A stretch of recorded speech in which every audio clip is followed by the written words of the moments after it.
Salut l'équipe, on se souvient tous de sa première fois. Bonne ou mauvaise, amoureux ou pas, peu importe, on s'en rappelle comme si c'était hier. Certains ont bégayé ou mal visé, d'autres en revanche ont été parfaits dès leur première expérience. Et oui, il y en a comme ça, prêts au combat, prêts pour les grands événements. Si Trae Young a dû attendre ses 22 ans pour sa première expérience et Devin Booker ses 24 ans, on peut quand même dire de ces deux-là que leur grande première en play-off est un immense succès. On ne le dira jamais assez, les playoffs sont un élixir de vérité. Et si la vérité sort souvent de la bouche des enfants, cette saison, en playoffs, la vérité est surtout sortie des mains encore très jeunes de Devin Booker et Trae Young. Et le moins qu'on puisse dire, c'est que la vérité nous a éclaboussés. Champagne shower de talent, voire de génie. Et c'est pas désagréable. Faire une finale de conf pour ses premiers playoffs, c'est un petit peu comme sortir avec une seconde alors qu'on n'est qu'en sixième. Bon, moi, ça m'est arrivé, mais il faut dire qu'en sixième, j'avais déjà 17 ans. Finale de conf, ok, mais quand même. Devin Booker, triple-double à 40 points, plus victoire. Trae Young, 48 points, plus victoire. Oh les gars, doucement, il y aura peut-être une place pour chacun en finale NBA, mais par contre, un seul d'entre vous, au final, pourra passer la bague au doigt.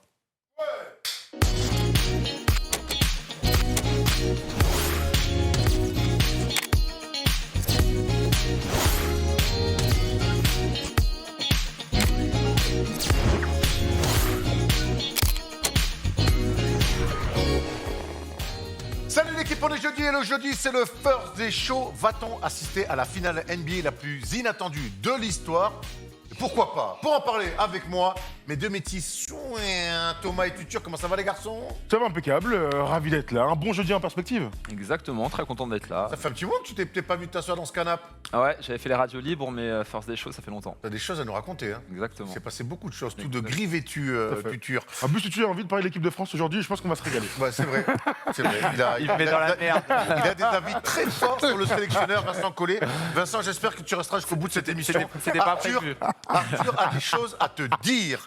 Et nous aussi, on a des choses à vous dire, puisqu'il se passe des choses incroyables entre Devin Booker, Trae Young. Je vous l'ai dit, on en a parlé un petit peu dans l'édito. On vit quand même des playoffs. Thomas, tu me le disais avant cette émission. Alors, la saison régulière a été ce qu'elle a été, mais on vit des playoffs, certes avec beaucoup de blessures, mais on vit des playoffs extraordinaires avec des matchs de très très haut niveau. Voilà, absolument. Bon, évidemment, il y a des blessures et on peut le regretter. Bon, ça fait partie du jeu aussi.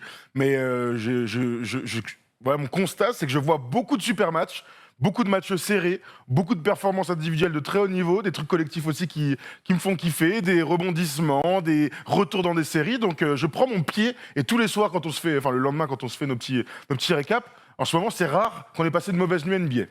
Donc, Arthur, tu confirmes, toi aussi, tu passes des super playoffs? Franchement, super playoff. Ça change un petit peu des dernières années où il y avait une hégémonie un petit peu LeBron et les superstars qu'on a l'habitude de voir. Donc là, des nouvelles équipes et des nouvelles têtes, franchement, c'est top, magnifique. Et un nouveau programme, comme chaque semaine, avec un focus, un énorme focus sur la victoire des Hawks à Milwaukee lors du match 1 et sur la perf monumentale de ce tout petit homme qu'est Trae Young. Le débat sur les Clippers pour se demander, peuvent-ils le refaire? Nos amis sont encore une nouvelle fois menés 2-0. Les deux dernières fois, ils ont réussi à s'imposer. On va voir si les Clippers, on est encore sous le capot. On ira sur les news, il y a pas mal de choses, notamment la loterie pique. Ça nous intéresse forcément. Et puis on finira avec le quiz où on m'a susurré dans l'oreille, Arthur, qu'il y aurait des Kelfak. Ok. La dernière fois que j'ai joué, c'était contre Alan, et je me suis fait ouvrir en deux tel un Highlander. Donc là, j'espère que Vous êtes quand même revenu à 7-2 à un moment. Ouais, j'ai sauvé l'honneur, comme on dit. Allez, l'honneur, justement, lui, il en a beaucoup, c'est Trae Young. On va tout de suite sur le focus. They do have a timeout. Decide not to use it. Curry, way downtown. Bang! Bang! Les finales de conférence à l'Est ont donc commencé. Atlanta se déplaçait à Milwaukee, qui a l'avantage du terrain. Atlanta, qui a d'ores et déjà réussi ses playoffs, sa saison, ce que vous voulez. Mais Atlanta, en tout cas, ça leur suffit pas. Atlanta est allé s'imposer 113-116 sur le terrain des Bucks. Victoire exceptionnelle avec une performance exceptionnelle de Trae Young. 48 points, évidemment, on va revenir sur ce match et sur cette performance incroyable. Messieurs, les Hawks ne sont pas venus là, dans ces finales de conférence, juste dire « Nous, on est contents, on a sorti les Sixers ». Les Hawks, sur ce premier match, ce qu'on peut se dire, c'est « On va aller en finale NBA ». C'est clair, on a la sensation que les Bucks subissent toute la pression de cette série maintenant qu'ils ont sorti les Nets et que Philly n'est pas passé. Les Bucks, c'est finale, voire titre ou rien, au vu de ce qui se passe aussi de l'autre côté. Donc énormément de pression. En revanche, les Hawks, tu le disais, ils ont déjà clairement réussi leur campagne de play-off. Mais j'ai cette sensation qui est un peu bizarre que dès qu'il y a un match un peu serré, dès qu'il y a un money time, les Hawks prouvent qu'ils ont une équipe hyper talentueuse et on aime beaucoup dire que lorsque tu as du talent, tu as toujours une chance.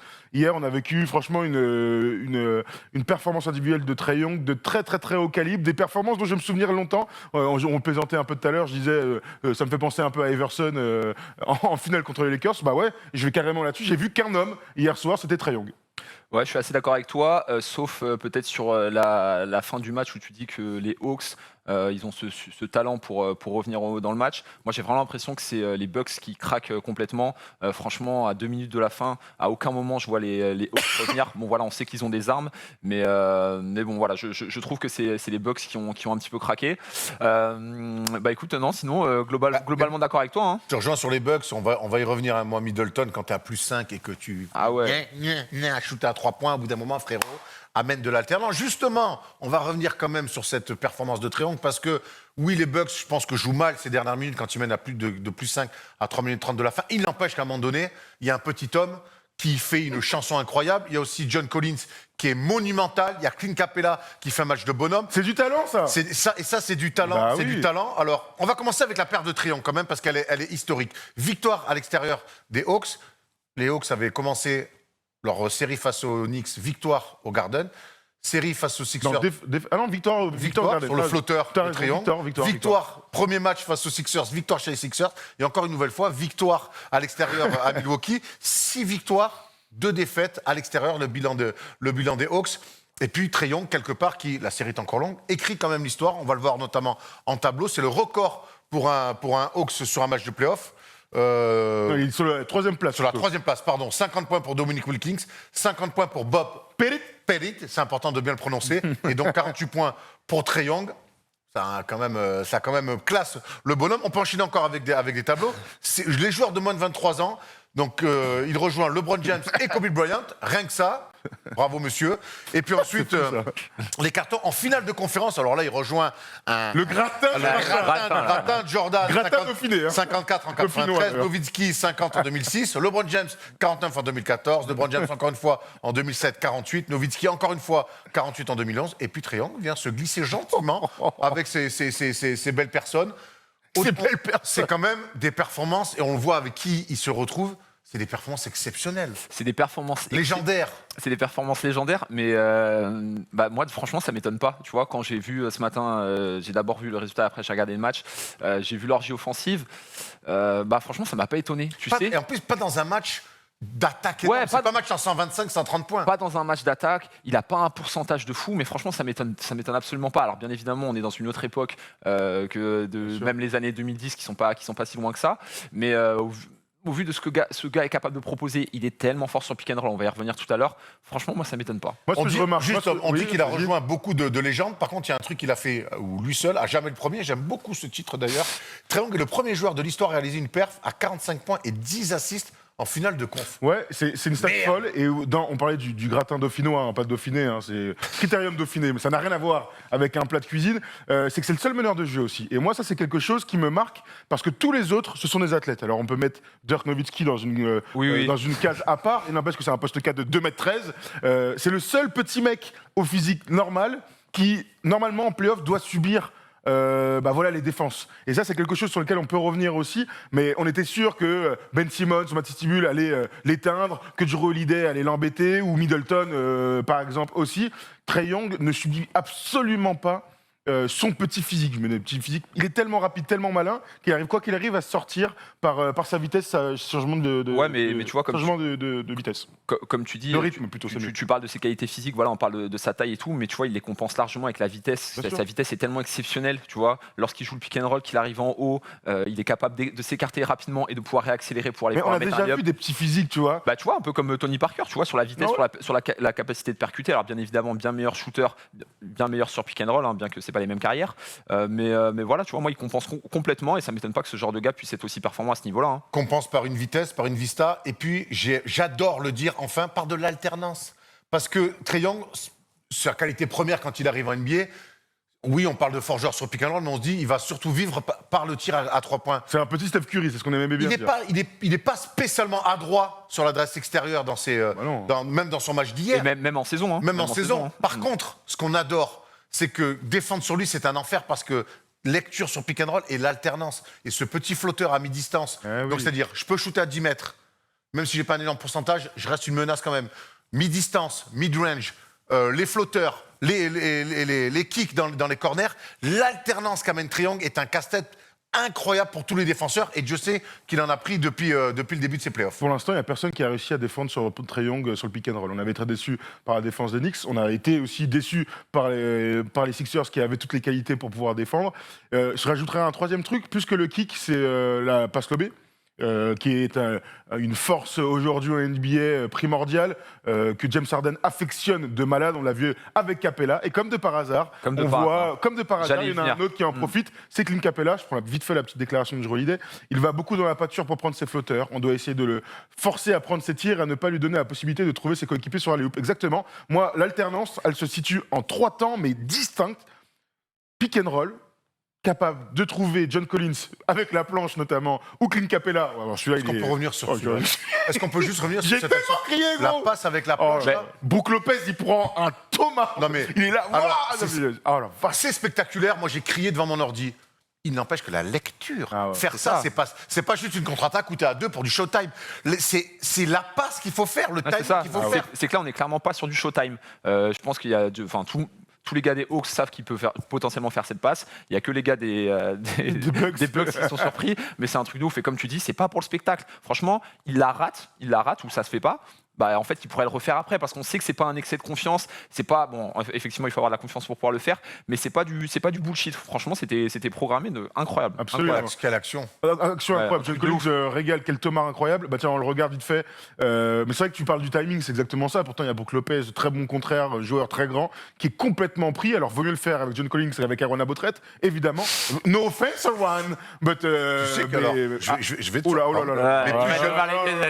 les plus jeunes, j'ai déjà mis des dunks avec des Kenny Grant sur des passes sur la planche. Oui, mais en contre-attaque. En contre-attaque. Mais voilà, ça compte pas, ça. Ça compte pas. Non, mais par contre, c'est quoi cette réaction on me respecte plus ici. De toute façon, je vois Tom Servino cette semaine qui ne me respecte plus. Je vois ici, dès que je parle de mes anciens expos, ça rigole et tout. Je suis devenu ce vieux con. Vous allez me respecter un peu. Il est temps que tu reviennes sur les terrains pour montrer qui tu es. Exactement. Ça fait 2 ans qu'on t'a pas vu en même temps. Bien, ça ne joue pas dans ta carte. Je vais commencer par couper Arthur Sen de Malakoff et je vais prendre sa place. Ça va être trop lourd pour monter du coup. Donc je reviens vite fait sur les 3 temps et tu parlais de l'alternance, incroyable dunk. Donc les passes lobées, évidemment, comme James Harden, ce flotteur. On a beaucoup parlé de Tony Parker, de son flotteur, qui a démocratisé cette action, clairement. Et Chris Paul, les jeunes meneurs s'en sont inspirés. Maintenant, on en voit beaucoup, des Tyrese Maxey, ton pote de New York, comment il s'appelle encore, j'ai oublié son blaze, le petit rookie, j'ai oublié son blaze. Emmanuel Quickley, qui lui aussi est fantastique là-dessus. Lui, il a son flotteur. Ja Morant, évidemment, de tous les jeunes meneurs. Lui, il a une maîtrise de son flotteur runner, parce que c'est un peu des deux, il saute et tout, totalement incontrable. Il est extraordinaire et évidemment, ce tir à 3 points. Hier, il a 4 sur 13 à 3 points, mais il y a 2 tirs presque à 3 points où il mord. Franchement, c'est tout comme. Il fait du 36 et il arrive à mordre. C'est pas Kevin Durant, mais bon. Donc en tout cas, quand tu parles d'alternance, c'est qu'en tout cas, personne ne trouve de solution défensive pour l'arrêter et c'est bien dommage. On va y revenir. Perf exceptionnel. Donc on voit 80, c'est le Trae Young qui est impliqué sur 80 points de son équipe lors du gain main. C'est le plus gros total all-time sur une finale de conf. Parce que oui, la performance est légendaire, mais il y a le résultat qui va avec. Les Hawks aujourd'hui mènent 1-0. On va quand même un peu se tourner vers les Bucks, à moins qu'on puisse rajouter John Collins, je l'ai trouvé exceptionnel. J'ai trouvé Clint Capella très bon. Et encore une fois, collectivement, là où je veux rendre énormément hommage aux Hawks, on sait que c'est une équipe de talent. Bogdanovic était un petit peu diminué. Je trouve qu'ils ont répondu au combat imposé par les Bucks, parce que hier, les Bucks font pas un mauvais match pour moi, même si la fin du Money Time, les 3-4 dernières minutes pour moi sont très mal gérées, on va revenir dessus. Il n'empêche qu'ils ont relevé le challenge physique des Bucks, ce qui n'est pas rien. Et en ça, un grand bravo. Je pense que Mike Budenholzer doit bien se creuser la tête. Mais n'empêche. Kevin Huerter, faut le citer, et les 20 minutes de Solomon Hill. Tu parles du combat. C'est en faisant jouer des mecs comme Solomon Hill, qui évidemment vont pas te mettre 25 points, mais qui t'apportent la dureté du combat. Gallinari a été pas mal aussi. Il a mis des gros shoots. Gallo, de toute façon, avec Aaron, on se régale. Gros, il est là, c'est genou tourette. Il va mettre des filoches jusqu'à 49 ans NBA, lui. Beau poignet. Beau poignet. Faut pas qu'il court en contre-attaque. On se souvient, au match 7, il a mis une contre-attaque. J'ai eu un peu peur. Je demande les Bucks. Pour moi, ils font le match qu'il faut, très agressif. On sait qu'avec les Nets, ils en sont sortis plein de certitudes avec leur force. Et leur force, Arthur Sédin posait un vrai combat physique. Les Hawks ont répondu à ce combat physique. Il n'empêche que je pense que les Bucks, à ce jeu-là, ont été plus forts sur le match. Alors oui, Trae Young fait une bascule incroyable, mais je trouve que, encore une fois, Chris Middleton passe un petit peu au travers sur un début de série. Un petit peu au Et travers. surtout dans ça, ouais, beaucoup de travail. Et surtout dans ses choix de tir à plus 5, notamment, de absolument vouloir marquer un tir à 3 points alors que tu peux l'agresser, provoquer des fautes. Et qu'il a 0,8 dans le match. Encore une fois, dans la gestion, on se pose des questions autour de Middleton. Ouais, non, on se pose des questions, surtout que là, Yanis et notre ami meneur Giroud, les deux font un match de ouf. Surtout Giroud, franchement, son match, il est incroyable. Si Trae Young ne fait pas le match de fou qu'il fait, on parlerait que de la performance de Giroud Holiday. Et une nouvelle fois, je l'en ai parlé lors de la radio libre, on a l'impression que cette équipe, pour qu'elle puisse nous apporter des garanties, il faut que les trois soient à chaque fois à 100%. Et dès qu'il y en a un qui passe un petit peu à travers, bah, l'équipe est pas capable de performer. Donc c'est un petit peu bizarre. Alors après, sur ce match-là, je ne sais pas ce que vous en avez pensé, mais Brook Lopez apporte de l'adresse, peut écarter, il est fort dans l'impact, il met un peu de dissuasion en défense, même si ce n'est pas le plus grand rebondeur du monde. Mais sur les pick and roll avec Trae Young, le gars, il est au milieu de la raquette. Il est au milieu de la raquette. Alors bien évidemment, c'est hyper dur de défendre sur Trae Young. Voilà, on a parlé de ses qualités sur pick and roll, mais il est beaucoup trop bas. Je crois qu'il est limité à 20 minutes, mais ça va être compliqué pour lui. Ça va être compliqué pour lui d'exister et pour les Bucks d'exister s'il est trop sur le terrain, parce que ça va se faire sanctionner tout de suite. Toutes les actions dès le début du match, il est au milieu de la raquette et après ça offre un 2 contre 1 et avec les fusées qu'il y a du côté d'Atlanta, c'est impossible. 20 minutes, 7 points pour Brook Lopez, seulement 2 rebonds, parce que la bataille au rebond a été largement remportée par les Hawks 51-45, pour un plus-minus de moins 14, sachant qu'ils prennent le choix, vu qu'il est grand, de défendre en drop. Donc drop, c'est vraiment le grand qui reste dans la raquette. Ils n'ont pas le choix. Et à ce jeu-là, Trae Young, c'est aussi pour ça qu'il met 48, c'est qu'il a totale liberté. Justement, cette défense du pick and roll, qu'est-ce qu'on fait chez les Bucks? De toute façon, il faut choisir son poison. Et on a l'impression que Trae Young, aujourd'hui, il faut faire un choix. C'est-à-dire, ou lui score et tu coupes les autres de tout. C'est donc non. Oui. Ou alors, tu l'agresses sur pick and roll, tu fais des step-out, tu fais des prises à deux, tu vas le chercher beaucoup plus haut, tu l'obliges à donner le ballon, à lâcher le ballon plus vite, et du coup, c'est les autres qui te sanctionnent. Mais on a l'impression que les Bucks doivent choisir leur poison, et j'aime cette lumière que tu mets sur le poste 5 de Brook Lopez, qui clairement ne peut pas faire la maille défensivement. Est-ce qu'on ne mettrait pas Giannis Antetokounmpo, poste 5, pour défendre sur pick and roll? Non, effectivement, franchement, c'est une bonne option. Après, moi, je suis assez d'accord. Effectivement, il va falloir faire un choix clair. Et quitte à l'assumer à la fin si ça ne fonctionne pas. Après, voilà, il ne faut pas oublier qu'ils sont encore favoris. Là, ils perdent l'avantage du terrain. Enfin, bref, c'est un autre débat. Ouais, effectivement, moi, j'opterais sur la prise à 2. Voilà, alors après, il a des éclairs de génie. C'est un super passeur. On ne le dira jamais assez.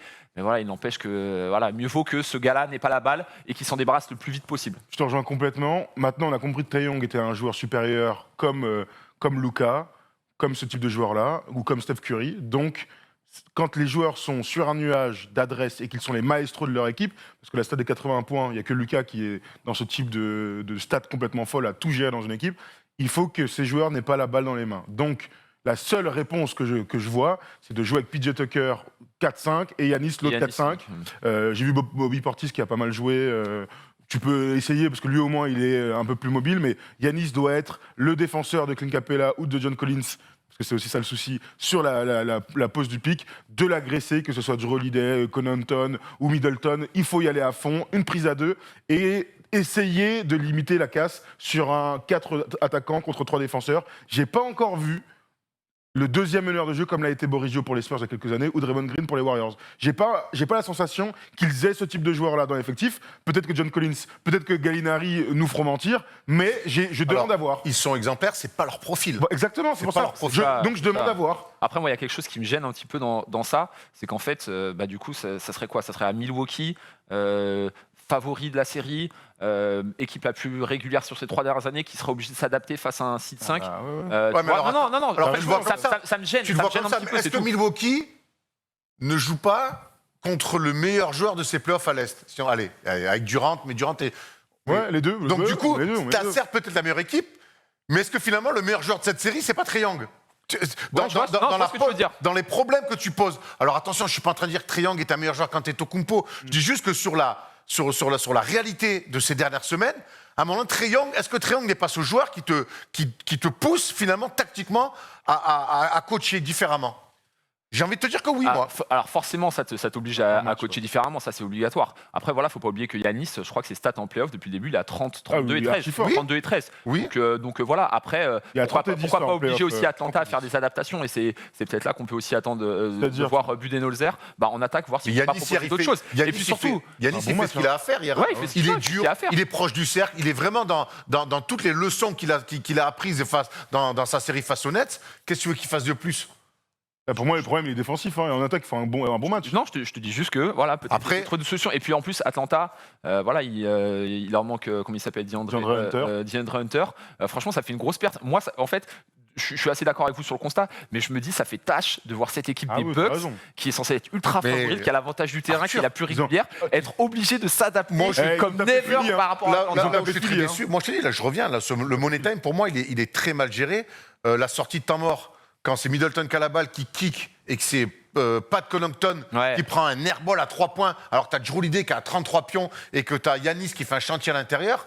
Eh les gars, oh, aujourd'hui, vous avez sorti les Nets, les Sixers de l'autre côté sont fait sortir. Vous êtes les grands favoris. Pat Connaughton, gentil au demeurant, on peut pas lui donner Belle un athlète. tir. Il peut pas prendre ce tir à 3 points, ou même s'il est ouvert, airball, frérot. Non, on veut pas ça. Et là, les Bucks, là, honnêtement, alors c'est qu'un match, mais à un moment donné, cette hiérarchie-là, tu as 3 mecs qui peuvent prendre des tirs et marquer des paniers importants. Tonton, tu rajoutes une passe, pas de Connaughton.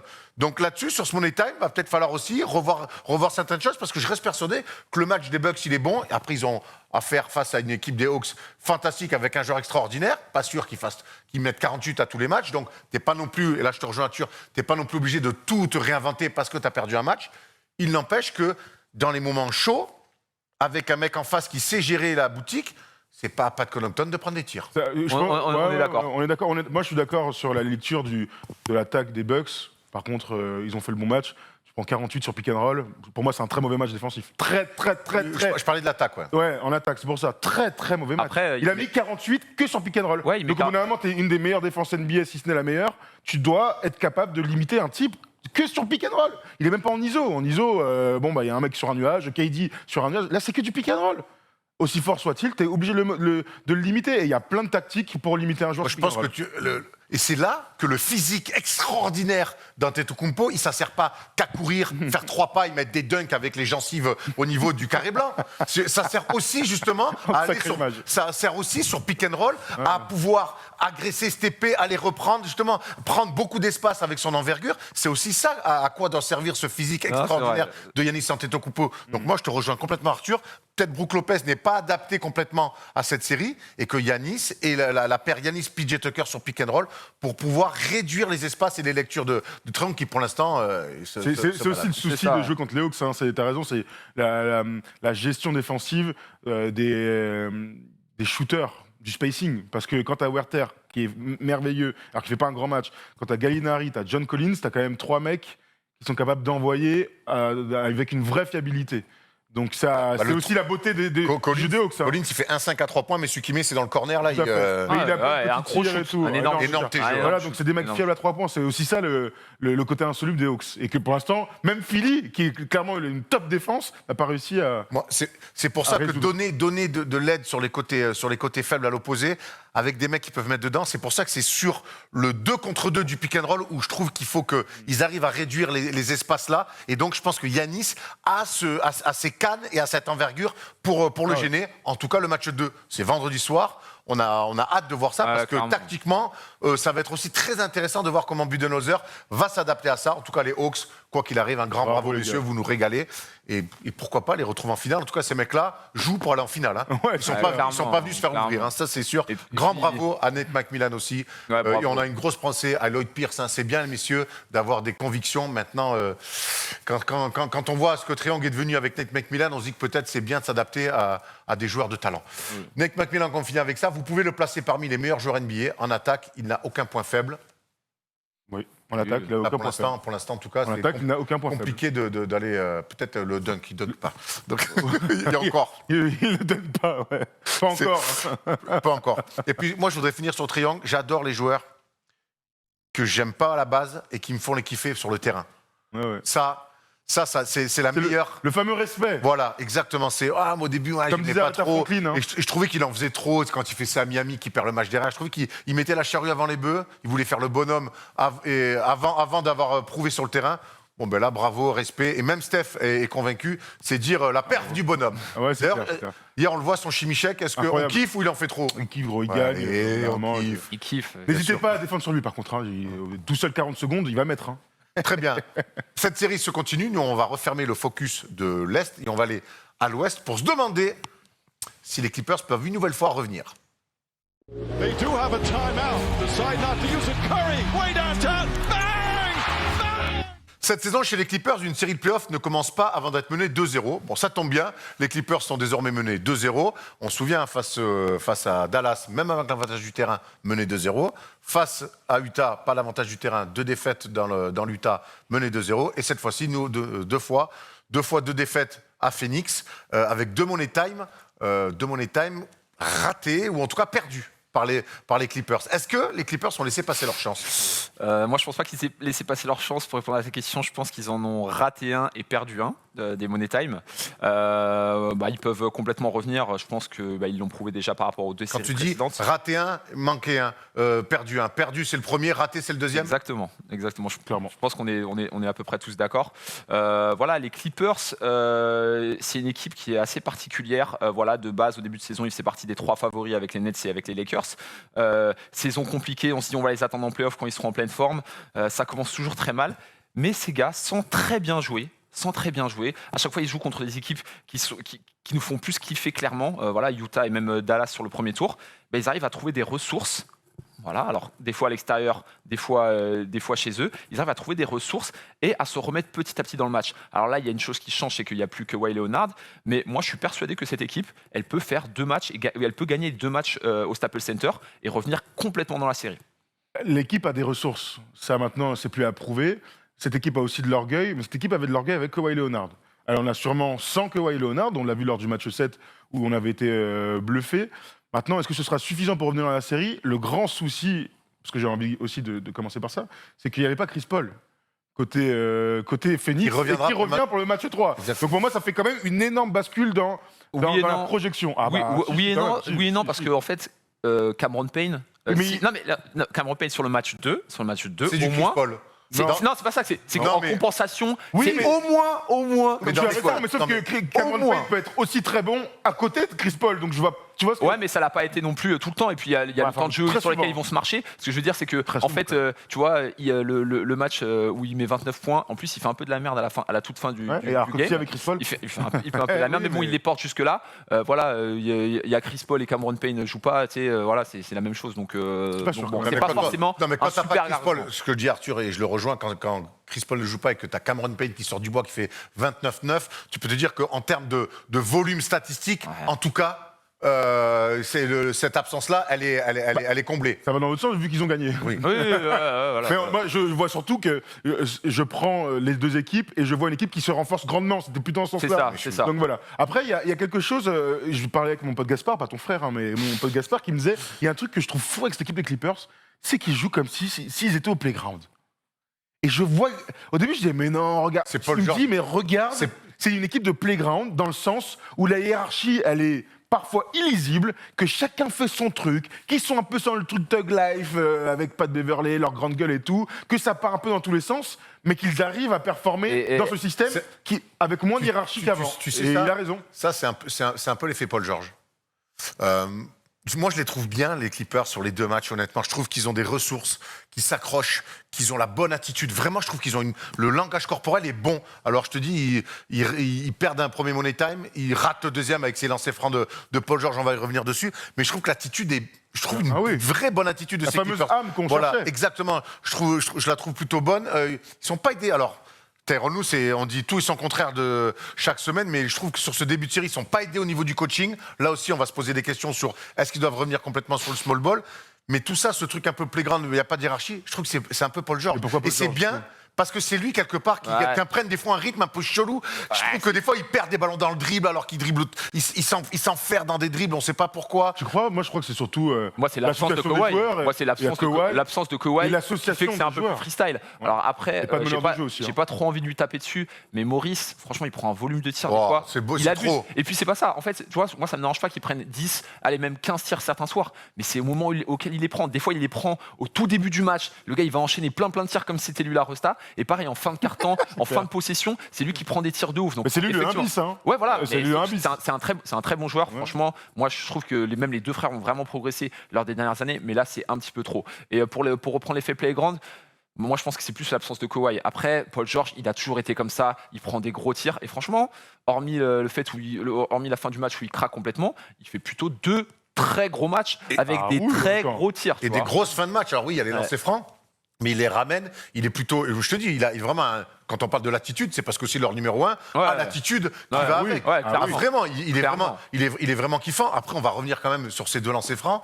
Alors, il y a Paul George, on a un petit peu parlé. Il est resté digne et évasif, mais on est quand même très surpris qu'un mec comme ça craque sur la ligne des lancers francs. Ça nous rappelle un petit peu Nick Anderson ou Thomas face à la Jacques Le Mans m'est dans arrivé. un autre contexte. J'étais pas à 26 points dans le match. Je suis toujours confiant sur la ligne des lancers francs. Ouais. Il a toujours été très bon lors des moments décisifs, c'est vrai. Ce soir, ça ne l'a pas fait, mais je ne vais pas trop en rajouter. D'ailleurs, on a une stat sur les lancers francs, puisque de manière générale, les Clippers sont une bonne, ils shootent bien, sont Très une équipe bonne qui équipe. shoot Très très, bonne. shoot très Bonne bien au lancer équipe. franc. Donc, c'est vraiment dans la tête. Les Clippers sont premiers sur la saison régulière au lancer franc. Et Paul George est à 6,4 sur 7,5 tentés au lancer franc. Non, en mais, playoff. là, mais Il a craqué, il a moi, craqué son slip. moi, en fait, là, tu peux me sortir toutes les stats que tu veux. Franchement, regardez les 2 lancers francs. Le deuxième lancer franc, mon gars, Il est son long. bras. Ouais. Non, mais son bras, regarde la gestuelle. La gestuelle. Il s'est chié dessus, on Ouais. va pas se mentir. Voilà, merci. Moi, franchement, Le premier, c'est une gamelle. Il y a une le vraie premier, gamelle, il a c'est seum. une gamelle. Le deuxième, Deuxième. regardez son bras. Son bras, il part Merci. pas. Il s'est clairement chié Merci. dessus. Moi, j'aime bien Paul George. On peut dire ce qu'on Voilà. veut. Après, vous savez que mon gars, c'est LeBron. Il a déjà fait des trucs comme ça, notamment contre Houston il y a quelques années. Mais, Regardons les mais lancers. attends. Oh, Mais regarde, c'est- regarde le regarde, deuxième. regarde. Ça, Regarde c'est le deuxième, ouais. C'est le deuxième, ça? Non, c'est le premier. Là, c'est son tir, Oh, regarde, c'est propre. sa routine. Propre. Il rate. Franchement, c'est un vrai raté. Seum. Maintenant, regardons le deuxième. Regarde son bras. Et me dites pas qu'il était très fort avant. Il a été très fort avant. Il a tenu sans lui. J'ai reçu des petits messages de nos gars des comptes FR qui me disaient mais sans lui, ils sont pas dans le match. Oui, C'est vrai, c'est avant, vrai. il est extraordinaire. Il y a 2 lancers à marquer. T'es à +1. Il reste 8 secondes. Si tu mets les 2, t'es au moins en prolongation. Sauf si tu fais une dinguerie, mais t'es au moins en prolongation. Regardez le deuxième lancé. Il est dans sa routine. Regarde le cerf polo. Regardez son truc. T'as vu son bras? T'as un gros c'est bon, bras, ouais, mec. c'est bon. Ça arrive à tout niveau, mais ça ne devrait pas arriver à ce niveau-là. Ça doit pas À arriver. ce type de joueur-là. Surtout à Paul George. Il empêche 2 lancers francs ratés. Et là, on va aller encore dans l'analyse, dans ce qu'on aime. Mais les Clippers mènent d'1 point. Ouais. Donc là, après, il y aura tout un micmac et tout. Puis on se retrouve avec 0,9 secondes à jouer. Et une remise corner, j'ai presque envie de dire, ligne de fond. Et donc, pendant qu'on voit ces stats, Paul George a raté 5 lancers francs lors du Game 2. Ça n'était jamais arrivé depuis 8 saisons. Bon, ouais, mais bon, au bout d'un moment, c'est un drôle Il a de moment. craqué. C'est un drôle de Il a moment pour craqué. choisir ça. Il n'empêche donc, les Clippers mènent toujours d'1 point. Il y a cette remise en jeu ligne de fond. Et donc, cette passe lobée dans le cylindre. Mais vu que c'est une passe, apparemment, ça marche. On va voir. Mais Tom, on va analyser. On a un vrai souci défensif là-dessus. Oui, on va regarder l'action un peu plus précisément. J'imagine que vous l'avez tous déjà vu, mais on va se la refaire un petit peu puisqu'on a les droits.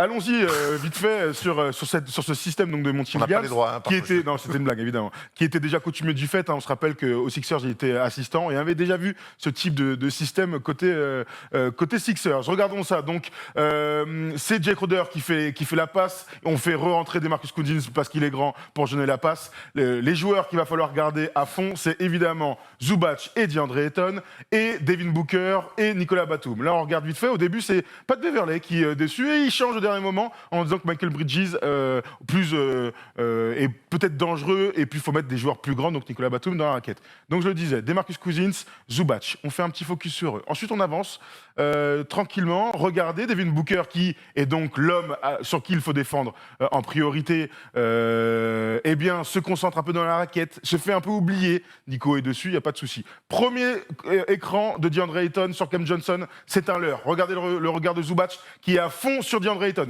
Ayton fait Osotogari tel Zeddy Runner, attrape comme ça Zubac, mais dans les fins de match, honnêtement, c'est le jeu. Sauf que Zubac ne voit pas l'écran, le bad pick, comme on appelle, de Booker.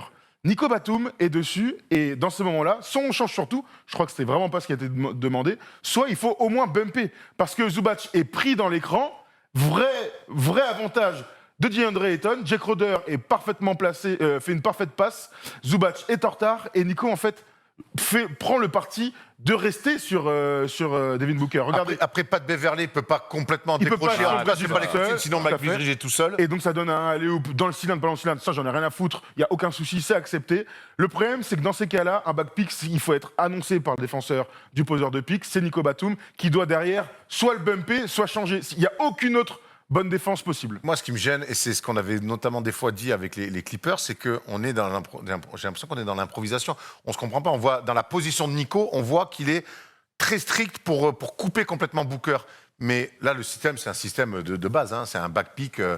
Il n'y a pas plus. Est-ce que c'est pas bizarre qu'un grand pivot comme ça veuille suivre? Est-ce que tu passes en dessous et qu'on récupère? En tout cas, j'ai l'impression que... Comment ça, on passe en dessous sur un back pick? Sur Zubac, est-ce que Nico doit pas oustiquer Booker pour que Zubac puisse passer en dessous? C'est là, Enfin, tu dis que c'est un système basique, oui et non, parce que ce qui change tout, c'est le leurre de Cam Johnson. À partir du moment où Zubac voit l'écran là, il se focus sur l'écran de DeAndre Ayton, derrière, il n'a pas la présence d'esprit, peut-être, mais il est pris dans le premier écran. Donc derrière, il ne voit pas Devin Booker.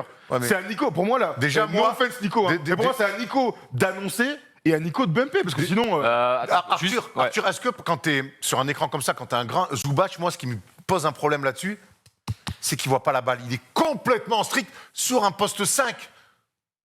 Donc, Alors moi, j'aurais aimé qu'il soit un peu T'as plus vu ouvert, de DeAndre qu'il soit un Ayton peu plus ouvert que Nico stick, ce que fait pas vraiment, ce qui Oui, fait mais pas il y a vraiment. il y a le leurre, ça change tout, il y a Moi, l'écran. franchement, là, Il y a l'écran, les gars. Tout à l'heure, vous parlez de la possibilité pour Mais Batum. un vrai écran Booker, par contre. Hein. Ah oui, Ouais, il fait un vrai écran. Et loin du cercle, ça permet à Ayton de continuer à garder sa vélocité, parce que s'il est complètement arrêté, c'est bien Ouais, plus ouais. dur de pouvoir le faire. La balle est tapée par Zubac.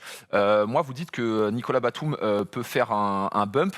À ce niveau-là, le fait qu'il défende sur Booker, il va prendre une demi-seconde de Ça retard. change tout. Il va prendre une demi-seconde de retard s'il fait le bump. Et Devin Booker, c'est potentiellement un bon tir pour lui. Donc, Même pour à moi, 1/9. la seule chose à faire, c'est changer. C'est changer. Eh ben ouais, Il y a on est pour moi, d'accord. même pas- le bump, c'est trop un gris. Mais personne n'a changé. 0-9, on rappelle. Mais je dis ce 0-9, qu'il faut faire. switcher surtout. Ouais, switcher On est surtout. d'accord, mais c'est pas ce qui s'est passé. Donc, nous, on est d'accord d'ailleurs, nous à Malakoff, dans les derniers moments, on switch surtout grand, petit. Après, il n'y a pas de DeAndre Ayton sur le terrain. Donc, relou si je me retrouve à défendre sur lui, sur le principe. Mais tu changes surtout parce que dans les impacts, en fait, il y a un truc qui est clair. Et je pense que c'était la bonne solution. Sauf que là, ils n'ont ni switché, ni bumpé, il ne s'est rien passé. Ils se sont fait avoir comme des bleus. Et Devin Booker a parfaitement joué le coup, puisqu'on le regarde tous au centre du terrain. Là, on regarde une petite action à l'époque déjà. Bon, c'était pas en fin de match, mais ça existait déjà. On en a vu plein d'alley-oops comme ça sur les remises en jeu. Mais le problème, c'est que, et c'est pour ça que je parle de Nico, parce qu'il est en plein dans cette action-là. On pouvait aussi se dire que DeMarcus Cousins, qui est en train de gêner, s'il se retourne, peut-être que lui peut gêner du coup une éventuelle sortie de Devin Booker. Tu vois, et donc tu restes à 2 dans la raquette. Ouais, je suis assez Tu vois, d'accord. Alors aussi, après, il y a, C'est plus facile à dire qu'à faire, évidemment, on n'est pas sur le terrain. il y a peut-être une chose qu'on n'a peut-être pas vue. Vous savez très bien que lorsqu'on est sur ce genre de situation, même si par exemple au niveau du coaching staff, on a dit on change surtout, il y a toujours la réalité du terrain et de l'instant T. Ça se trouve, il sait, par exemple le changement avec Rajon Rondo sur Devin Booker, c'est des choses qui se disent vite fait sur le terrain. On ne sait pas si la balle est remise en jeu. Avec Beverly, excusez-moi. On ne sait pas si la balle a été changée. Des fois, c'est attends, hop, je change juste après. Donc en fait, ça se trouve, Zubac et Batum ont communiqué et il y en a peut-être un des deux qui a mal compris. Donc tu vois, Ouais, j'ai envie d'un peu laisser le bénéfice du doute peut-être à Nico et me dire que peut-être que Zubac aussi a peut-être mal communiqué. Il lui a dit je reprends. Je sais pas. On sait pas. C'est vrai que là où tu as raison, c'est que tu as des mecs qui disent non, je garde, Ouais, t'inquiète, je garde et tout. Ça arrive. Et du coup, parce que c'est vrai que ça nous est beaucoup trop arrivé malheureusement, c'est tu sors du temps mort avec des consignes de coach et t'as le mec qui fait non, mais t'inquiète, je le garde. Ouais, ça Et arrive, toi, ça. du coup, t'as les consignes de coach et t'as le mec maintenant il veut le garder, donc qu'est-ce qu'on fait? Je change plus. Et des fois, t'es un peu perdu par rapport à ça. En tout cas, ce qui est sûr, c'est que je sais pas quelles étaient les consignes au temps mort. Ce qui est sûr, c'est que Zubac et Nico ne communiquent pas. Ça, c'est clair. Et pour le qu'ils sont vraiment pris tous et les deux. surtout, la finalité, c'est que tu perds un match que tu as dans les mains. Tu fais un match héroïque, tu es vaillant. Reggie Jackson est encore une fois très bon. C'est Kyrie Irving, en fait. Tu fais le match qu'il faut, tu fais le match qu'il faut et tu le perds. T'es mené 2-0 maintenant. J'aimerais qu'on vienne. On parlait de Nico. Nico n'a joué que 15 minutes. Ouais. On sait que son plus-minus sur ses playoffs est toujours très bon, pour pas dire excellent. Est-ce qu'aujourd'hui, à l'inverse, Zubac vit un calvaire chaque fois qu'il joue plus de 18 minutes sur ses playoffs, les Clippers ne gagnent pas de match. Est-ce que les Clippers aujourd'hui qui souffrent sur DeAndre Ayton doivent revenir sur un small ball assumé qui va faire que Certes, avec DeAndre Ayton, tu vas morfler en attaque, mais tu vas pouvoir le faire morfler en le faisant sortir au large. Parce que là, tu morfles en attaque et en défense quand Zubac est sur le terrain. On voit ce tableau, Tom, Oui, où absolument. chaque fois que les Clippers ont assumé leur small ball, il s'est passé des bonnes choses. Tout à fait, lors du premier tour, hein, on s'en souvient, ils se sont fait ouvrir au Staples Center, ils étaient menés 2-0, et dans la deuxième mi-temps, même dans le deuxième quart-temps du troisième match, mais surtout dans la deuxième mi-temps, Nico Batum est rentré dans le 5, ça a complètement changé la série.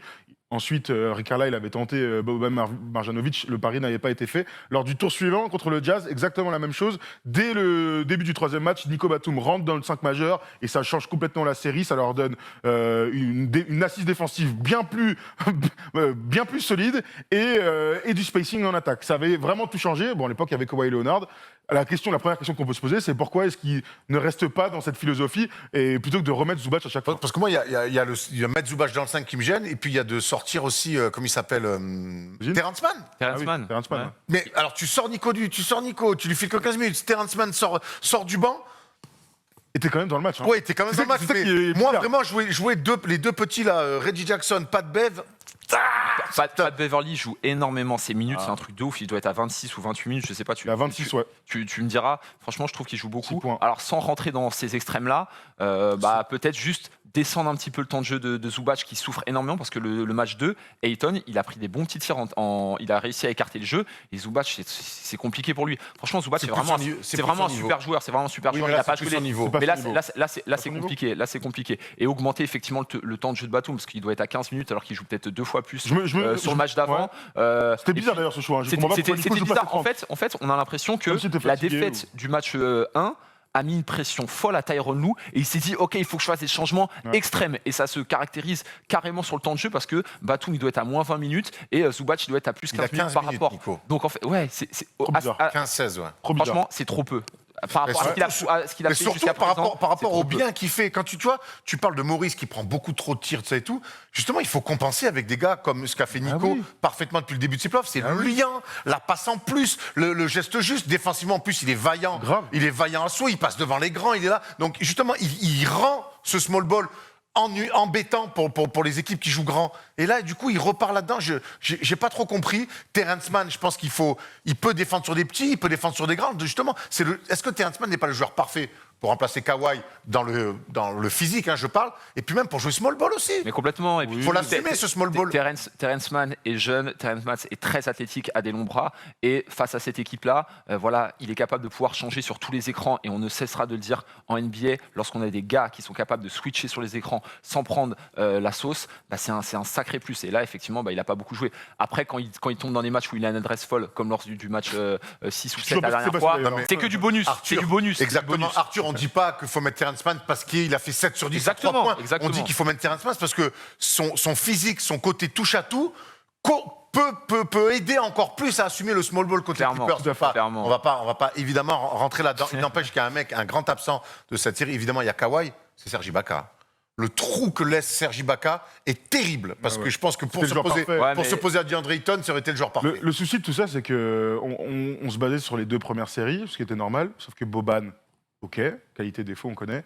Rudy, on connaît ses qualités et ses défauts aussi en attaque, dans le fait où personne n'essaie de le trouver d'ailleurs. On le dit comme ça, hein, mais il était très content, je pense, Rudy, de plus être dans cette équipe du Jazz, vu qu'il n'a pas touché un ballon. Là, DeAndre Ayton, il est quand même sur une autre planète. Là, il est clairement niveau All-Star, il domine tous ses vis-à-vis, on lui donne la balle en attaque, que ce soit sous le cercle et son petit hook, il cartonne. S'il y a un petit tir à mi-distance, il met dedans comme un fou. Il met les Donc on est lancers. quand même il met évidemment ses lancers. Donc on est quand même sur un autre type de pivot qui est largement meilleur en attaque que ce qu'ont affronté les Clippers lors des 2 tours précédents. Donc c'est aussi pour ça que le small ball, oui, mais le small ball contre DeAndre Ayton, c'est pas non plus un gage de réussite, sachant que le dernier match, ils doivent le gagner. J'entends. Avec Zubac qui joue beaucoup. 72,6%. DeAndre Ayton est le premier joueur depuis 1955 à tourner à plus de 70% sur 12 matchs de playoff. Bravo, tonton. T'as pas l'air convaincu, Tom. Je sais pas, il manque peut-être une stat, parce que si DeAndre Ayton est le premier joueur depuis 55 à tourner à plus de 70%, gars. sur 12 matchs. 70%, c'est beaucoup. Ah, au tir, je pensais au lancer franc. Oui, Ah, au c'est- tir. Au ça, tir. Ah, au tir. Bravo DeAndre Ayton. Et surtout, Pardon, sur DeAndre Ayton, manquais. ce qui est incroyable, parce qu'on a beaucoup parlé de Devin Booker sur ses playoffs, l'attitude. comme il emmène tout le monde avec lui, comme il est solaire. On aime, on Et aime puis, bien- Il est solaire grave. Et puis bien plus communicatif qu'en saison lorsqu'il met des gros alley-oops et tout. Tu sais, normalement, il est pas le comme ça. met sur Zubac là, Ah, sur le là, repli. c'est Là. un truc de ouf. Ah ouais. Oh, ouais. Il est en canne, notre ami. Écoute, en tout cas, ce qui est sûr, c'est que donc le match 3 a lieu ce soir. On va voir tactiquement ce qui va se passer parce que c'est aussi pour ça qu'on s'éclate pendant ces playoffs, c'est qu'on a vu des vrais choix stratégiques, tactiques de certains coachs qui ont fait basculer des séries. Et ça, c'est ce qu'on voyait pas sur les saisons précédentes parce qu'on avait des Curry, des LeBron, des KD. Ils sont tellement où forts. ils sont tellement forts que tu les laisses. Et là, tu vois, le duel tactique des coachs, franchement, ça fait kiffer. Ça fait On vraiment a très peu parlé de Devin Booker. Il y a quand même 2 infos. C'est qu'il a un nez qui ressemble à des rails après un orage. Et il est comme As, mon pote, terrible. Et que après son premier match, moi j'ai quand même été surpris de sa performance. Au match 2 Au match 1. Ah oui, oui. Moi j'ai été surpris. On peut dire qu'il est très fort. Oui, il est très très fort. Il n'y a pas Chris Paul. Il lâche un triple-double. Devin Booker fait des triple-doubles maintenant. 40 points. 11 passes D, 13 rebonds, match complet au possible, leader extraordinaire. Deuxième match, il est plus en dedans, mais autour de lui, des mecs performent. Mais c'est pour moi, quand tes second couteau, Cameron Payne et DeAndre Ayton performent, c'est toujours aussi grâce à ta superstar qui n'est pas dans un excès de tir, qui, tu vois, 5 sur 16 au tir. Il a pris autant de tirs que Marcus Morris, donc c'est autant dire. Donc ouais, Devin Booker, Kobe Booker, en tout cas, tu le disais dans ton édito, on est quand même en présence d'un mec fantastique, bon, on le savait, mais ça remet aussi plein de choses en perspective sur Adulte. les débuts de carrière des mecs. Et que un bon coach, une bonne équipe, ça peut quand même permettre à des mecs de briller. Un bon Ouais. vétéran. Mais évidemment, mais tu vois, c'est. Des bons vétérans, Combien de fois on se posait la question, Devin Booker, leader, pas leader, Devin Booker, sera-t-il capable de. Mais au bout d'un moment. Elles étaient justes de se poser ces Mais questions. elles étaient légitimes, puisqu'il gagnait pas de match. Mais c'est peut-être parce qu'il était très mal entouré aussi. Tu vois, voilà, c'est marrant toujours de Il a la que 20 lecture. Il a Tu que vois, 24 ans. Hein. Combien de fois on s'est dit, imagine si Devin Booker était allé à Boston à la place de Tatum, vraiment dans les mêmes années et tout. Bah, Devin Booker aurait fait comme Tatum, il aurait été très fort et très fort en playoff. Il est en train de le prouver maintenant. Donc bravo à Devin Booker et le match 3 va nous régaler. Voilà, bravo. On attend ça On en n'avait tout pas cas. parlé de lui. Le Et pauvre. Kawhi, juste, tu me disais, alors c'est pas une rupture. Voilà, les infos, c'est que l'instant. c'est pas une rupture des croisés et qu'il est toujours en day-to-day, donc on pourrait le revoir. On pourrait aussi ne jamais le revoir en cette campagne de playoff. Donc à voir. En tout cas, sans Kawhi Leonard, j'ai du mal à croire que les Clippers, aillent en finale, soient champions. Faudrait qu'il revienne le tonton. Hein. Ça serait bien. Ah, Ça ce serait bien. sera important. Ça serait bien parce que de l'autre côté, Chris Paul, il va pas se faire plaindre, il va pas se faire prier pour revenir. Voilà, on a fait le tour de ces séries-là. On s'éclate vraiment. Il y a quand même pas mal de petites news. On y va tout de suite. 4 seconds down to 3. Hart steps back, fires, that's the game. Cette semaine, on attendait comme chaque année la loterie pique et elle est tombée. Et jackpot pour les Pistons qui donc vont choisir Cade Cunningham d'Oklahoma State. Arthur, tu peux nous en dire un petit mot, ce meneur ultra doué, flashy, que tout le monde attend. Bah, je l'ai pas beaucoup vu jouer parce que je regarde pas trop sa conférence, mais voilà, j'ai vu ses highlights. En fait, c'est un espèce d'ovni. Athlétiquement, il est capable de tirer, il est hyper complet. Et puis voilà, c'est un gars qu'on suit depuis le lycée qui est vraiment très fort.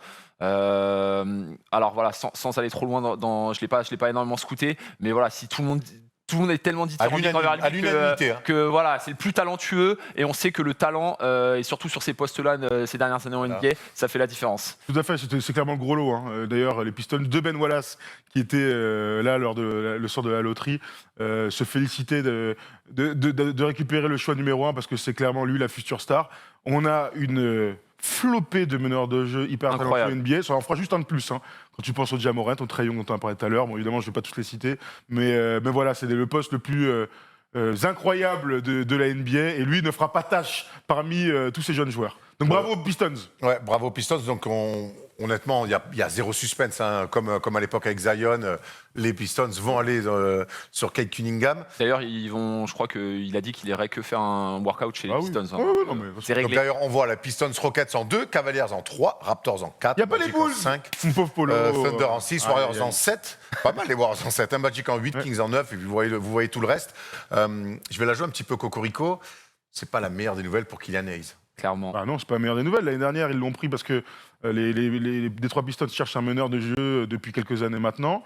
Dès le départ de Reggie Jackson, qui brille.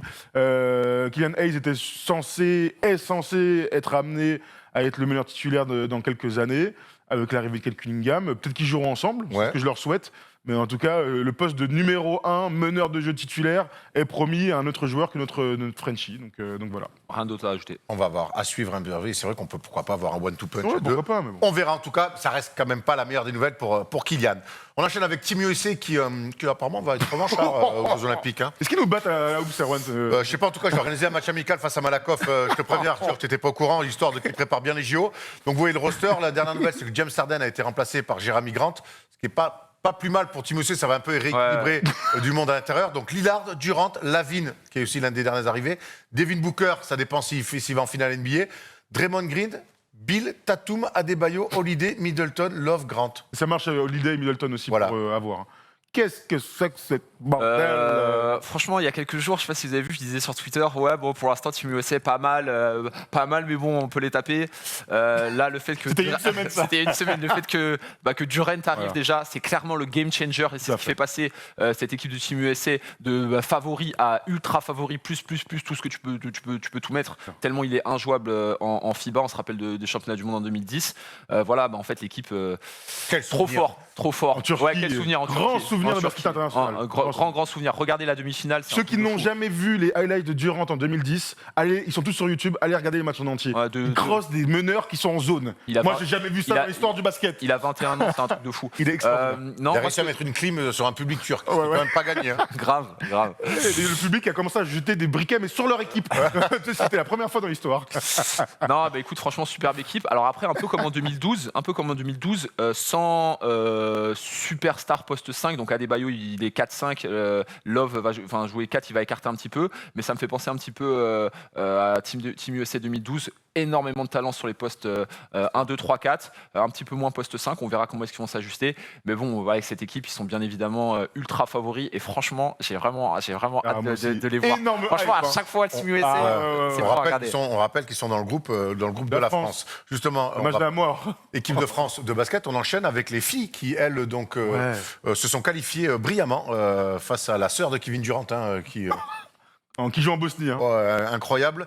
Elles sont qualifiées pour les demi-finales de l'Euro. Elles affronteront la Biélorussie et ça sera sur W9 samedi à 18h. Et Canal, les deux. Et Canal, c'est une très bonne nouvelle d'avoir du basket féminin en clair. Et les filles qui, avec en plus l'élimination de l'Espagne, sont les grandes favorites de cet Euro. Ouais, de toute façon, l'équipe de France féminine, lors de l'Euro, va toujours très très loin. On s'est régalé pendant les matchs de poule où elles ont surdominé avec 3 victoires tranquilles. On regardait tous ensemble, c'était pendant le match de l'Euro hier à 18h, ce quart de finale où elles ont eu un peu de mal à rentrer dans leur match, mais puis elles ont trouvé leur rythme de croisière. Ça commence à mettre dedans, il y a des forces absolument partout, l'équipe se connaît par cœur. On prend beaucoup de plaisir et puis on va les suivre, comme tu dis, c'est samedi 18h. Donc voilà, bravo les filles. Puis maintenant, on espère au moins une finale et pourquoi pas la victoire. Le titre. Toujours le pour nos titre. filles, Et quelle meilleure préparation pour les JO qu'avoir un titre européen. c'est clair. Clair. Et puis Iliana qui est dans l'équipe, qui était assise à ma place il y a Exactement. quelques semaines, que tu as pu interviewer. On embrasse évidemment toutes les filles, les Marine Johannes, les Nachiak, et évidemment Diandra Tchouang, toujours dans notre cœur. Lui, il n'est pas encore en équipe de France, mais il y a moyen qu'il y arrive très rapidement. Enfin, il est en équipe de France de jeunes. D'ailleurs, je crois qu'il fait les championnats du monde cet été. U19. Avec Strazel. U19, Ouais. avec Strazel. C'est Victor Wembanyama qui quitte donc Nanterre et qui va rejoindre l'Asvel. C'est honnêtement un bon choix. On sait qu'il va commencer à pouvoir se frotter à l'Euroleague petit à petit et que pour se préparer à la NBA, il n'y a rien de mieux que jouer en Euroleague. N'est-ce pas, ouais, Luka Doncic? C'est Grave. clair.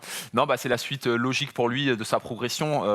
Franchement, on ne pouvait pas rêver mieux pour lui. L'Asvel vient de valider son ticket pour l'Euroleague pour 10 ans. Pour 10 ans. Donc c'est top. On sait qu'il va avoir 2 saisons parce que lui, il est sur la draft 2023. C'est pas sûr, ça. Pas sûr. Mais en tout cas, c'est-à-dire que même si l'année prochaine, il ne fait pas une superbe saison, il lui restera encore une année pour pouvoir progresser et commencer à taffer en Euroleague. Et vu son profil, vu sa maturité, on cessera de dire toutes ses qualités. Franchement, je pense qu'il peut apporter dès l'année prochaine en Euroleague. Dès l'année prochaine. Absolument. J'ai encore envie de voir comment il va se comporter face au au gratin européen, le fameux gratin aujourd'hui.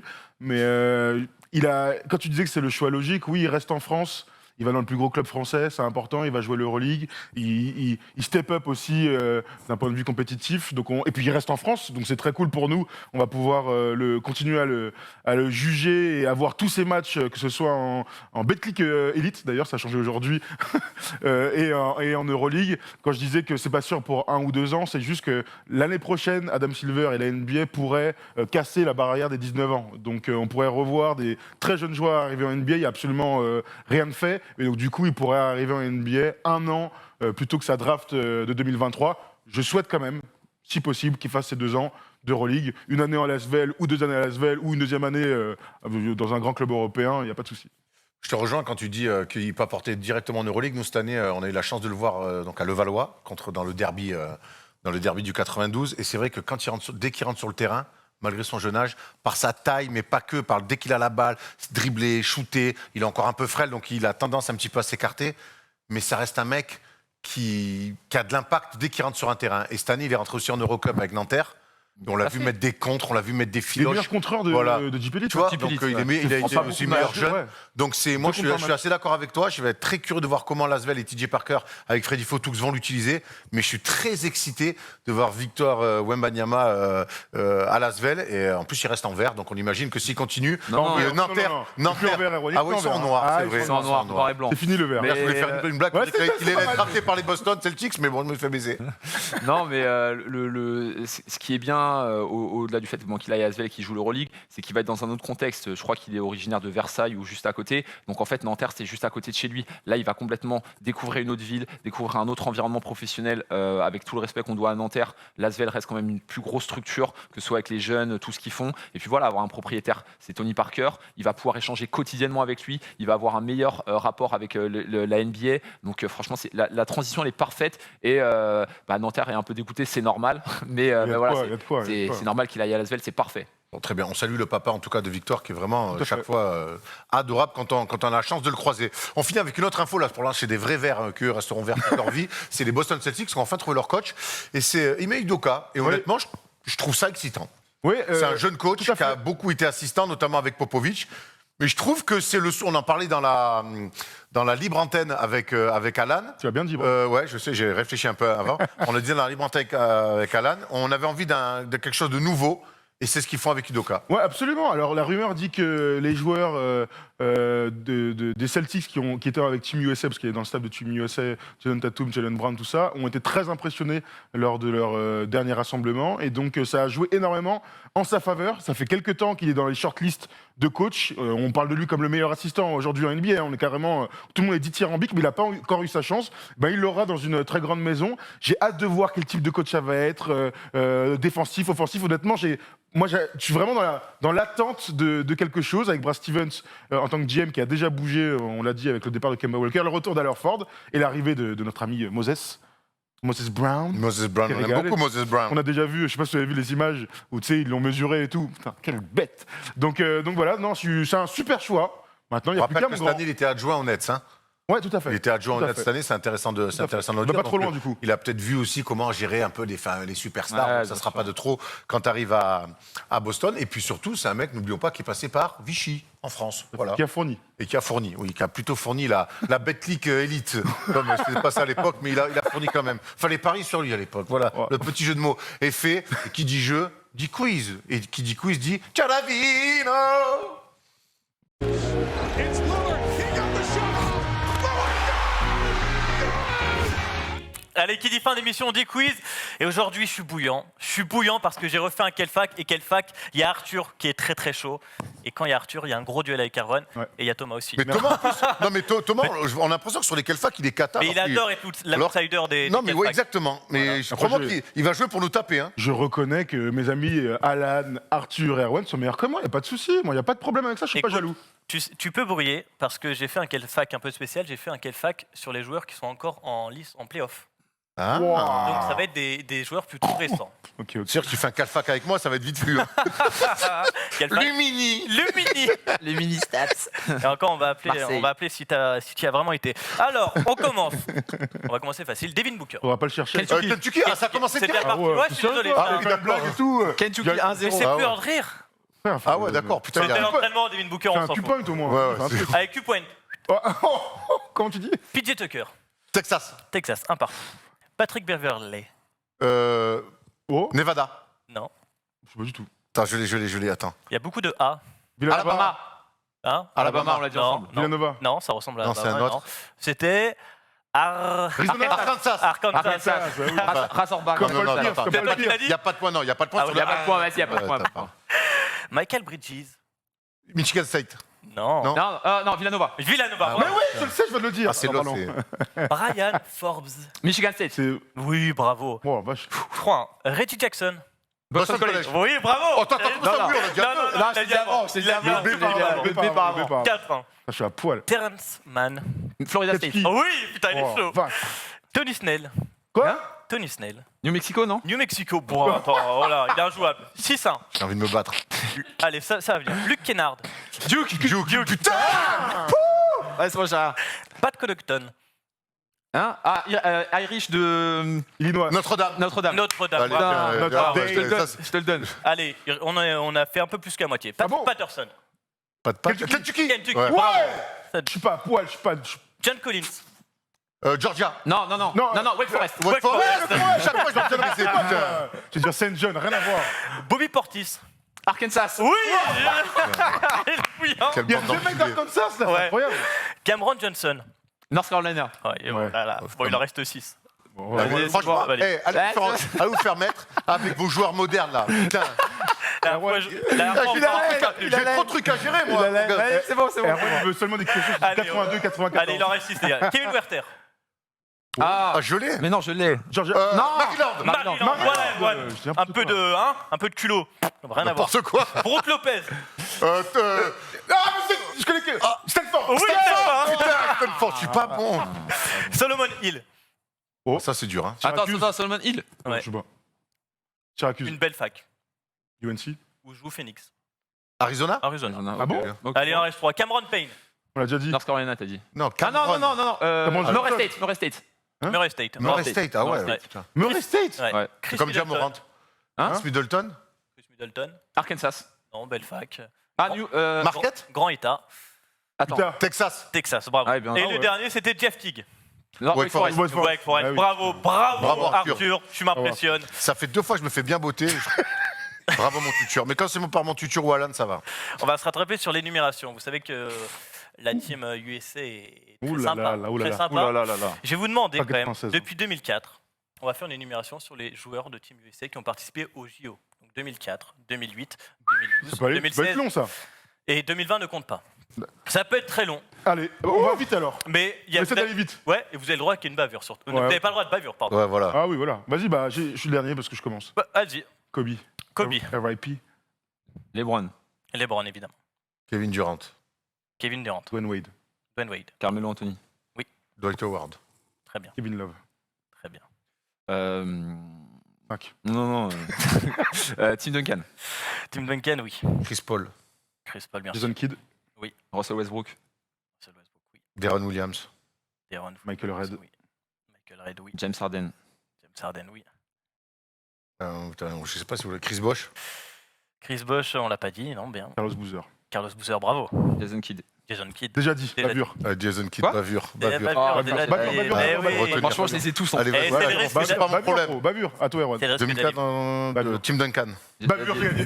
Tu l'as dit Je l'ai dit. Un dernier, un dernier Qu'est-ce qu'il y a Plein. dernier. Iverson. Kyrie Irving. Iverson, Marbury. Draymond Green. Iverson, Bravo. Marbury, Yes. Kyrie Irving. Putain, vous êtes mauvais, on aurait pu faire au moins de 20 minutes. Vous avez non, montré mais aux gens après, que vous connaissiez quand Ouais, même un vous êtes peu, nuls. un peu le basket. Ouais, vous êtes nuls. Après, quand ça va vite, beaucoup de joueurs comme ça, Ah, mais s'enchaînent. c'est ça qui est Je Non, vais mais le il a raison, retenir. il a raison. Le piège, c'était juste de dire un gars qui avait fait les championnats du monde, mais. Non. Oh, c'est pas la même. Come on, Mais je bro. vous ai sous-estimé. Come on, bro. Allez, on part sur le qui suis-je. Je suis né le 28 septembre 1978, dans l'Indiana. En 94, j'intègre la toute petite université de ma ville natale. Dès ma 2e année, j'affiche 25 points, 9 rebonds et 3 interceptions. Dans l'Indiana, t'as dit qu'il était né Je décide tout de même de rester 2 saisons supplémentaires et j'arrive à maintenir ces chiffres. En 98, je fais mon entrée dans la Grande Ligue, après avoir été appelé par David Stern juste après Paul Pierce. Et je mets le cap du côté de Portland. En cette année raccourcie par le lockout, je ne joue que 7 matchs sur 50 et attends la saison suivante avant d'être réellement intégré à l'équipe. Je vais si bien y être intégré que je vais même participer à transformer son image en celle des Jay Blazers, capable de coups de sang, mais aussi et surtout de coups de chaud, Moi aussi, j'en ai un. précieux sur le terrain, durant ce que les fans de Portland appellent ce Miracle Minute. Cette dernière minute avant la mi-temps contre les Mavs, où nous finissons sur un 11-0 avec notamment un dunk et 2 alley-oops dans un Rose Garden en délire. Ruben Patterson. Bondy Wells. Bondy Wells. Bonzi Wells, Bonzi bravo Wells. Arthur. Je l'ai dit avant, Bravo je l'ai dit Arthur. avant, Bonzi je l'ai dit Wells. avant. Bravo Allez. Arthur. Je sais que je suis un énorme Allez, enculé. c'est bon. Bondy Wells, je l'ai depuis le début. Ouais, j'attendais d'être sûr. Je dis c'est pas. J'attendais En fait, d'être sûr. j'ai- Quand t'as dit Jay Blazer, Bah je dis oui. Bondy Wells. Mais en Ouais, fait, on ouais. pensait tous à Bondy Wells, Ouais. mais on attendait juste une info qui nous donne Bondy Wells. Une Tu vois ce que petite je veux dire info qui Ouais, arrivait par la Et suite. comme c'est le seul qui a des couilles, et ben c'est le seul C'est qui l'a vrai, dit. tu as Et survolé c'est moi qui ai ce gagné. quiz, Et pourquoi je vais Bah, bon. chercher Ruben Patterson Je sais alors pas. que- quand C'est on dit- évident, c'est Bondy Wells. Je sais pas pourquoi je t'ai dit ça. Ouais, Ruben. Bon, après, il était dans l'équipe. Hein. Il était dans l'équipe, mais bon. Je Bravo dirais, Arthur, en tout cas, tu as Bravo. brillé dans cette Bravo. émission et tu as brillé au quiz. Vous avez Bravo. été très bon sur le quiz, bravo. Bravo. Vous avez brillé. Ouais, ça va. J'ai un peu la haine quand même. Ah, les gars, Pas ils ont grave la haine. Ils ont Non, grave la haine. Moi, je suis Mais sûr c'est qu'on normal, comprend pas, c'est moi. normal, c'est moi. Prochaine Moi, je suis venue, comme le fac à Bernard l'ancienne. Hein Fac un peu avec des anciens joueurs. Ah non, mais écoute, le jeu, c'est le jeu, c'est toi qui décides. J'ai qu'à aussi me mettre à jour un petit peu. Alors, je les ai, mais je les ai moins vite qu'Arthur. Donc, Et- faudra bosser un petit peu. Comme pour surtout, les- surtout si on veut faire le top 100 des facs On va le faire, on va le avec faire. Alan Avec et Alan, Arthur. avec Va falloir- Alan. va falloir Alan, que je il est bosse, chaud, va il est falloir que je chaud. bosse un peu mes Ça mes coûte comme 5-6 les verres dernières saisons. réguliers, quoi. C'est la répétition au bout d'un moment. Exactement. Cut. Merci les amis, merci Tom, merci Apollo en Cunt, régie. cunt, cunt. Merci Antoine et Jérémy qui sont toujours là. Et puis voilà, on vous embrasse. On vous retrouve samedi 20h30 pour la libre antenne. On aura plein de choses à raconter. Les séries de playoffs auront bien avancé. On verra tactiquement ce qui s'est passé. On parlera aussi de la loterie pas mal et de draft parce qu'on sera avec Alan pendant 2 heures. Et c'est toujours très cool. Et vous allez pouvoir nous appeler. On se retrouve sinon jeudi prochain pour un autre First des Show. Peut-être le dernier First des Show de la Sûrement, saison. sûrement. Sachant qu'après, ça sera Ah en ouais. finale. Et en finale, on sait que c'est une autre organisation. On vous embrasse. Merci de nous suivre. À la semaine prochaine ou à samedi soir. Ciao l'équipe. Ciao.